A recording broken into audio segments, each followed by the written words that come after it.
Okay, so in these videos, I'm going to be going over chapter 3.6 and 3.7. So this video will start with chapter 3.6, rational functions.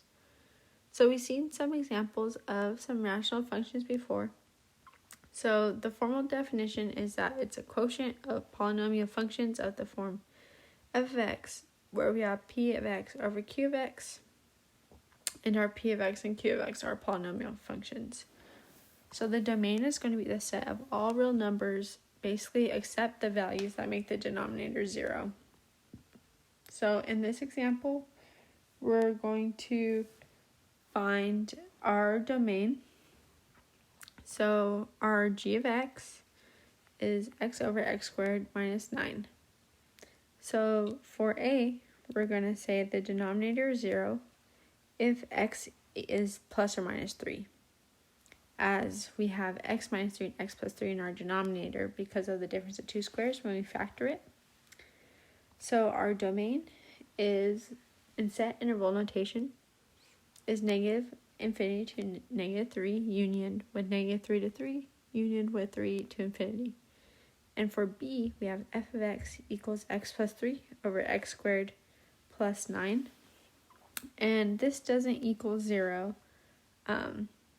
And nothing causes it to equal 0. That's a real number.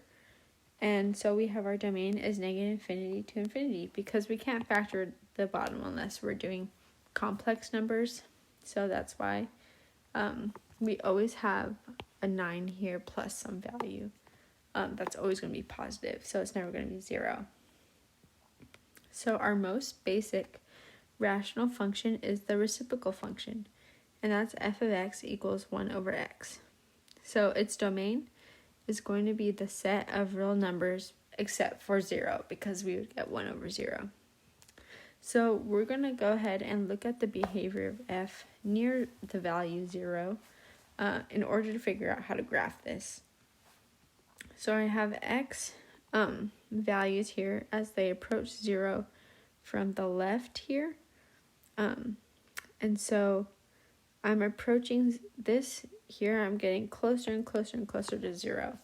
And these are my y values. So as x approaches 0 from the left, we can see that f of x approaches negative infinity because we go from negative 1 all the way to negative 1,000.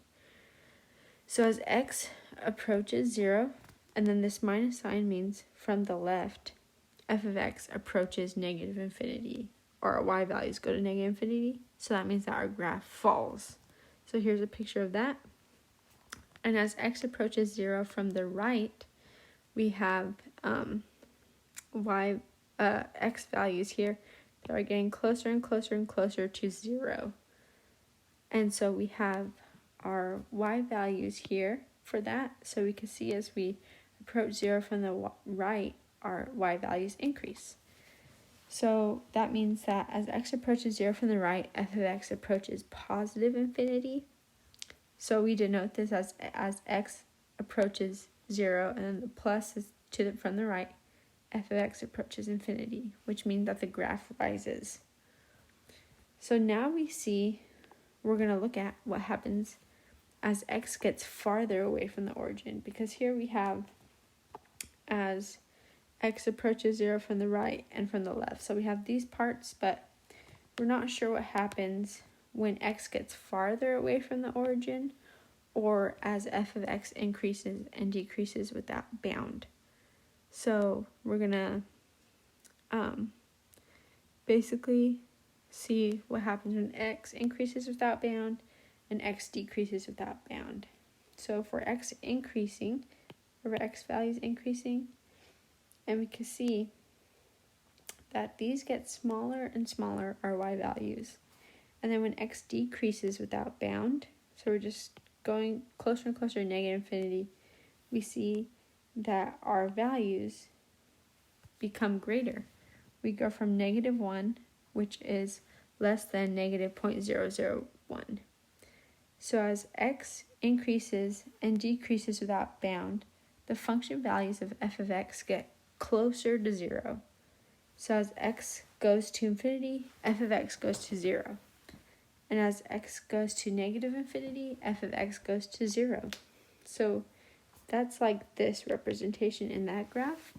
And when we take everything, all the parts together, this is what our graph looks like. So we have f of x approaches 0 as x goes to negative infinity. F of x goes to negative infinity as x goes to 0 from the left. We have f of x goes to infinity as x goes to 0 from the right. And f of x goes to 0 as x goes to infinity. And then we have our domain, we know is just all real values except x equals 0. And then our range is also all y values except y equals 0. So here's just some notation that we used to review. So as x approaches a from the right, that's going to be with the plus, and then a from the left is with the minus. And so we say x increases without bound if x is just going to infinity, and x decreases without bound when x goes to negative infinity. Alright, so now we're going to learn about asymptotes. So our definition of a vertical asymptote is the line x equals a of the function y equals f of x if y approaches plus or negative infinity as x approaches a from the right or left. So basically that's saying, here's different pictures of what that, different ways that we could put our graphs having vertical asymptotes. So basically our graphs are going to approach the asymptotes as they're going without bound from the right or left, but they're not going to cross them. So our x equals a is like the wall that the graph doesn't cross, but it just gets closer and closer and closer and closer to it, but never crosses it as our y approaches positive or negative infinity. Alright, so our method of locating vertical asymptotes. So if we have f of x equals p of x over q of x as a rational function, where p of x and q of x have no common factors, so they're reduced to the simplest form, and a is a 0 of q of x, which is the denominator, then x equals a is a vertical asymptote of the graph of f. And that's because if a is a 0, that means that the denominator is going to be 0, right? So that means that it's undefined at that point, which is why we have an asymptote, because those are where it's undefined. So the definition of a horizontal asymptote is the line y equals b of the graph of the function if f of x approaches b as x approaches positive or a negative infinity. So we have here different depictions of our horizontal asymptote. The difference kind of with horizontal asymptotes is that you actually could cross those at some point, which is depicted by this graph here. But also, like, we have our cases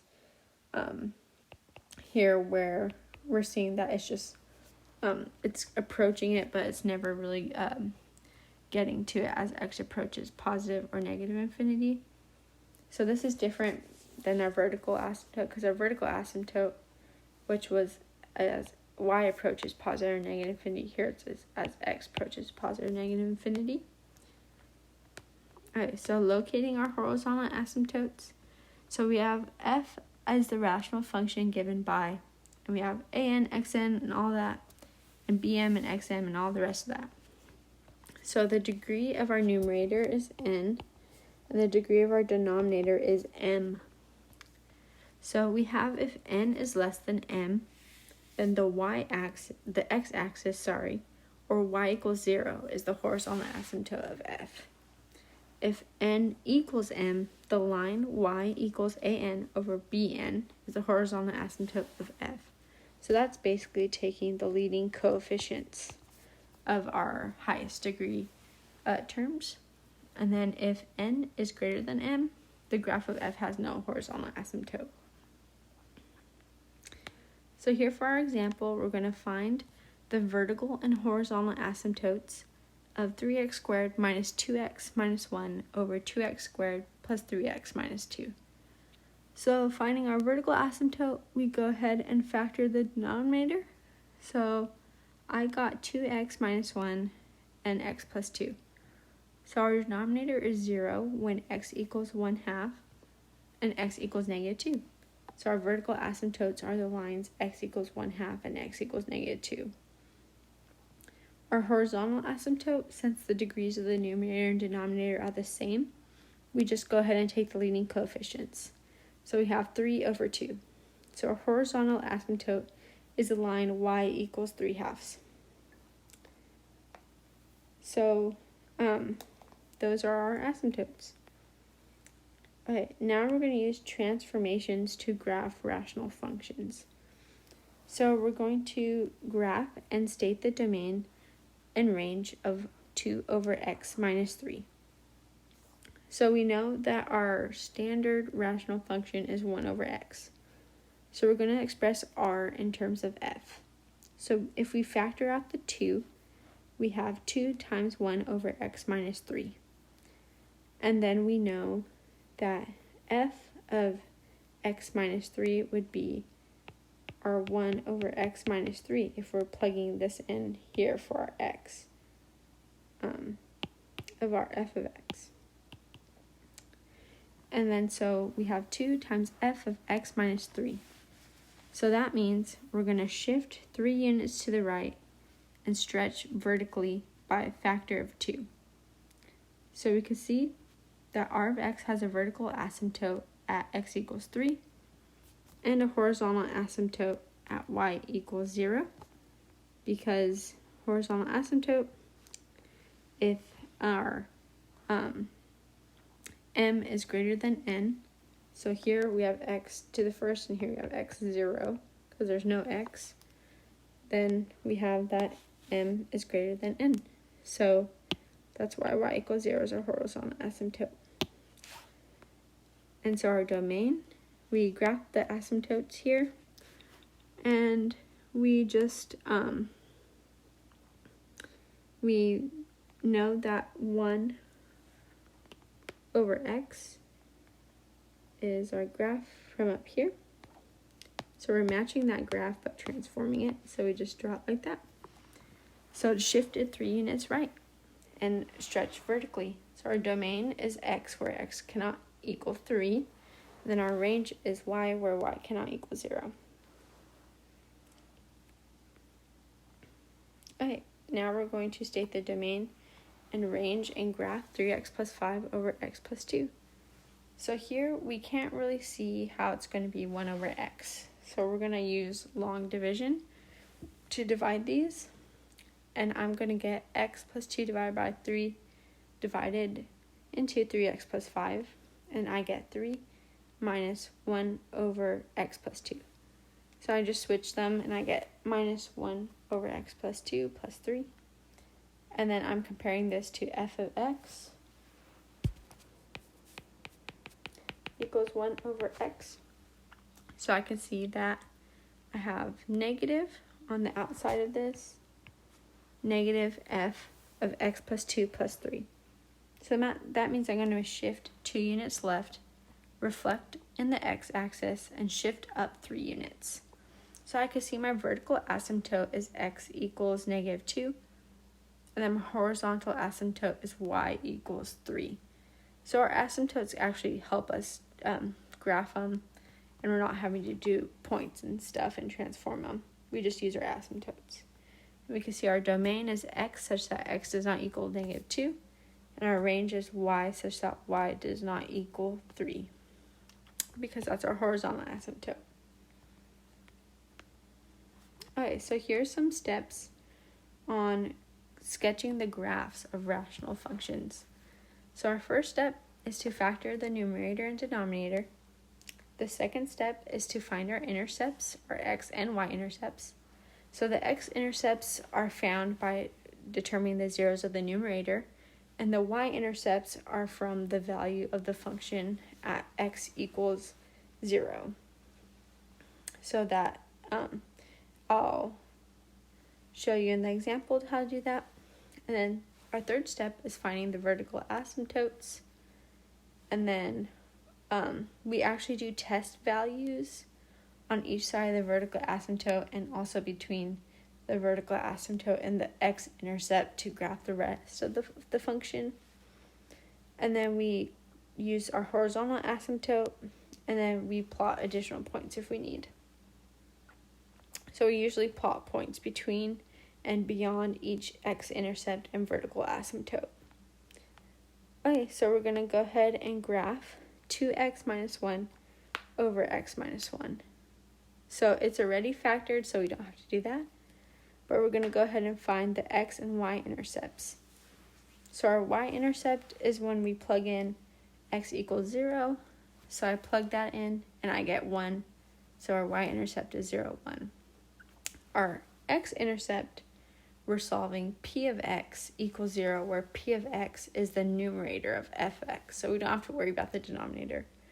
So we do 2x minus 1 equals 0. So we get x equals 1/2. So our x-intercept is 1/2, 0. So our vertical asymptote is we're solving qx, where q of x is the denominator. So I have x minus 1 equals 0. So we have a vertical asymptote at x equals 1. The horizontal asymptote, the numerator and denominator, we can see they have the same degree. So we take the leading coefficient. So we have 2 and 1 are the leading coefficients. So horizontal asymptote is at y equals 2. So my vertical asymptote is 1. And then my x-intercepts 1/2. So I'm plotting points between each x-intercept and vertical asymptote and beyond. So my beyond is going to be 4 and 2, and then my between is my 3/4, and then beyond in the other direction is -1 and -2. So like my VA is like here, my 0 is like here. So I'm just plotting points between and beyond each. So then I plug those points in to my function, and I get those points. So on the graph, I do my asymptotes first. So I have my vertical and horizontal asymptotes. I'm plotting my y-intercept and my x-intercept, and then I plotted the points that I found, and I just connect the dots. And I know it's going to be in that shape because the points are just going to go like towards the asymptote, and then they turn away and go towards infinity and close to the center where their asymptotes intersect. So that's my graph. Okay, now I'm going to graph 2x squared plus 7x minus 4. And this is over x squared plus x minus 2. And then we're going to state the domain and range. So my first step is I'm going to factor. So I have 2x minus 1 times x plus 4 over x minus 1 times x plus 2. And I factored here on the side. Make sure you look at that and know that it makes sense. Know that you're able to do that because our coefficient isn't 1 here. So the factoring is a little bit different. And we know our x-intercept is going to be 2x minus 1 equals 0 and x plus 4 equals 0. So our x-intercepts are 1/2 and -4 using solving the numerator. Our y-intercept, when we plug in 0, is going to be 2. And then our vertical asymptote is when the denominator is 0. So I have x minus 1 equals 0 and x plus 2 equals 0. So I have vertical asymptotes at 1 and -2. So I test on each side of the vertical asymptote if y is going to infinity or if y is going to go negative infinity using test values. And then I check if y is positive to the left and right of x equals 1 of our vertical asymptote. And I do, and x equals -2. Our horizontal asymptote, the degree of the numerator and denominator are the same, so we take leading coefficients. So our horizontal asymptote is y equals 2. So I test points between and beyond the vertical asymptote and x-intercepts. So my x-intercept is, I think I forgot one of them, 1/2. And x equals -4. Now my vertical asymptotes 1 and -2. Alright, so I'm testing points. So my vertical asymptote would be like here, and then here, and then my x-intercepts are going to be here as well, and then here. So I'm testing points between and beyond. So those are the points I get. So I go ahead and I plot my horizontal asymptote, my vertical asymptotes, and then the points that I found. And then I do my graph. So I could probably do like another point here if I wanted to, or solve for it if I didn't know where, if I connected those and I didn't know where it went. But those are the points that I get, and then this can cross the horizontal asymptote there. So that's the graph that I get using the points in my asymptotes. Okay, so here we have the ability to cancel some things with common factors in the numerator and denominator. So if we have p of x over q of x, and if p and q have a factor in common, we could cancel that factor for values of x where the factor is not 0. And so the reason why is because as division by 0 is undefined at those values of x, we're not really canceling it. And so it has a hole at those points. So it was never there kind of thing, because that's what makes the function undefined. But here's an example of x minus 3 over x squared minus 3x. I could factor the bottom by factoring out an x. So I have the common factor of x minus 3 on the numerator and the denominator. I could cancel those and I'm left with 1 over x. However, notice how my x minus 3, it's 0 when x equals 3. And we know that we have a hole then at x equals 3 since we canceled them. Okay, so when I graph it, I basically just put an open dot at the hole. So s of x equals 1 over x for x not equal to 3. Where's our hole? Okay, now we're going to go over slant asymptotes and end behavior. So r of x is p of x over q of x. So if the degree of the numerator is 1 more than the degree of the denominator, we have a slant asymptote. And we can find it using division. So we would basically have r of x equals ax plus b plus r of x over q of x. So we'd have ax plus b is our slant asymptote. So let's do an example so we could see that and understand what's going on. So we're going to graph x squared minus 4x minus 5 over x minus 3. So we're going through our steps. So we factor. So I factor the top, and I get x plus 1 times x minus 5 over x minus 3. So our x-intercept is x minus 1 and x equals 5 by solving the numerator. My y-intercept is when I plug in 0, and I get I get 5 over 3. My vertical asymptote is the denominator, solving that, and I get x equals 3. Now, for the horizontal asymptote, I don't have any because the degree of the numerator is greater than the degree of the denominator. So I have a slant asymptote. So I'm going to divide x minus 3, I'm going to divide x squared minus 4x minus 5 by x minus 3. So when I do that, using long division, I get x minus 1 minus 8 over x over 3. So we know the slant asymptote, this is like our remainder. Here's the remainder. But our slant asymptote is ax plus b. So this is our ax plus b here.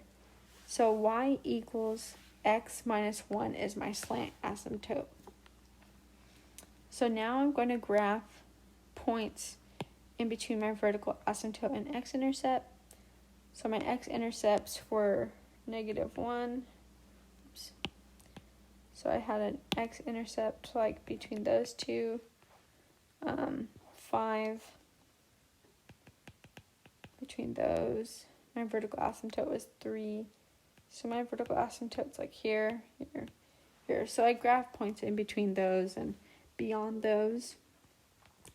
So I graphed my vertical asymptote, x equals 3.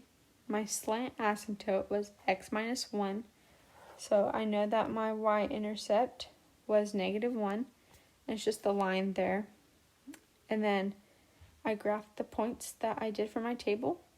And I did my graph. I connected the points. And we can see end behavior through this example. I'm just going to do a quick example on this. So if we have x cubed minus 2x squared plus 3 over x minus 2, and if we divide those, we see that we get x squared and then plus 3 over x minus 2. So our end behavior is going to be match this. So our end behavior of r is going to look like that of the parabola y equals x squared. So the graph of r of x will be close to y equals x squared for large values of x.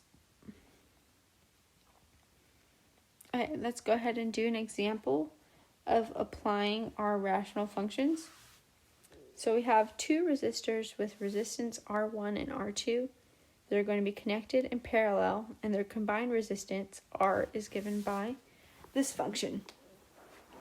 So suppose we have a fixed 8 ohm resistor and is connected in parallel with the variable resistor, which is X. So here's an image of that. So our combined resistance, R, is a function of X. So we want to graph R and give a physical interpretation of the graph. So we know our R1 is 8 and our R2 is X. So we go ahead and plug that in to our original equation. So I have R of X equals 8X over 8 plus X. So resistance can't be negative, so our graph only has meaning for X greater than 0. So I went ahead and just graphed this on Desmos, and I got something like this. And so when I changed the viewing window from 20 to 100, so for large X, the combined resistance R, it levels off, getting closer to our horizontal asymptote of R equals 8. Because our horizontal asymptote, our degrees of X are the same. So we have 8 over 1 is our horizontal asymptote. So no matter how large the variable resistance X is, the combined resistance is never going to be greater than 8 ohms because we have our horizontal asymptote. Therefore, that's our graph and then our physical representation of it. Okay, so I'm going to stop this video and continue the next one in the next video of chapter 3.7. Follow me there.